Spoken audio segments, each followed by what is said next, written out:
বিজ্ঞানের দৃষ্টিতে মৃতদেহকে কবর দেওয়ার ঠিক ২৪ ঘন্টা পরে মানুষের শরীরের ভিতরে এমন পোকার উৎপত্তি হয় যা মৃতদেহের বায়ুপথ দিয়ে বের হতে থাকে।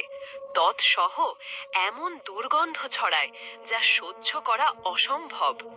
আর এই দুর্গন্ধ পোকার সমগোত্রীয় পোকাদের নিমন্ত্রণ দেয় দুর্গন্ধ পেয়ে। সমস্ত পোকামাকড় খেয়ে মানুষের মৃতদেহের দিকে যাত্রা শুরু করে, আর সবাই মিলে মানুষের মাংস খাওয়া শুরু করে। কবরস্থ করার ৩ দিন পরে সবচেয়ে প্রথমে নাকের অবস্থা খারাপ হতে শুরু করে এবং পচন ধরে যায়।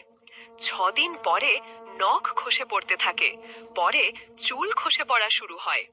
মানুষের শরীরের সমস্ত লোম ঝরে পড়ে আর পেট ফোলা শুরু হয়ে যায়। ১০ দিন পরে পেট ফেটে যায় আর শরীরের ভিতরের সমস্ত অংশ বাইরে বেরিয়ে আসে। ৭ দিন পরে মৃতদেহের শরীরে সমস্ত মাংস শেষ হয়ে যায়। মাংসের শরীরে এক টুকরো মাংস অবশিষ্ট থাকে না। ২০ দিন পরে সমস্ত হাড় একে অপরের থেকে পৃথক হয়ে যায়।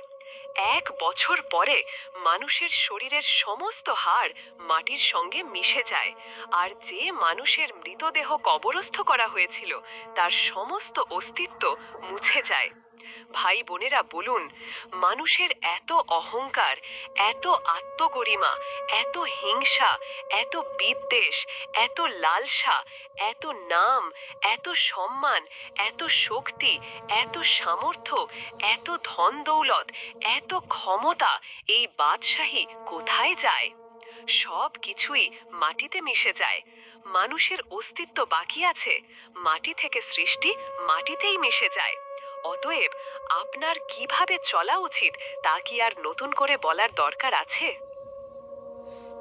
লা ইলাহা ইল্লাল্লাহু মুহাম্মাদুর রাসূলুল্লাহ রাসূলুল্লাহ সাল্লাল্লাহু আলাইহি ওয়াসাল্লাম বলেছেন, তোমরা আমার পক্ষ থেকে একটা আয়াত হলেও অন্যদের কাছে পৌঁছে দাও। একটা কলিমার বা একটি হাদিস শেয়ার করা সদকায় জারিয়া। যদি কেউ এর মাধ্যমে হিদায়াত পায় তাহলে তার সওয়াব তোমার আমলনামাতেও লেখা হবে ইনশাআল্লাহ। শেয়ার করুন, হয়তো আপনার কারণে কেউ জান্নাতের পথ দিয়ে ফিরবে।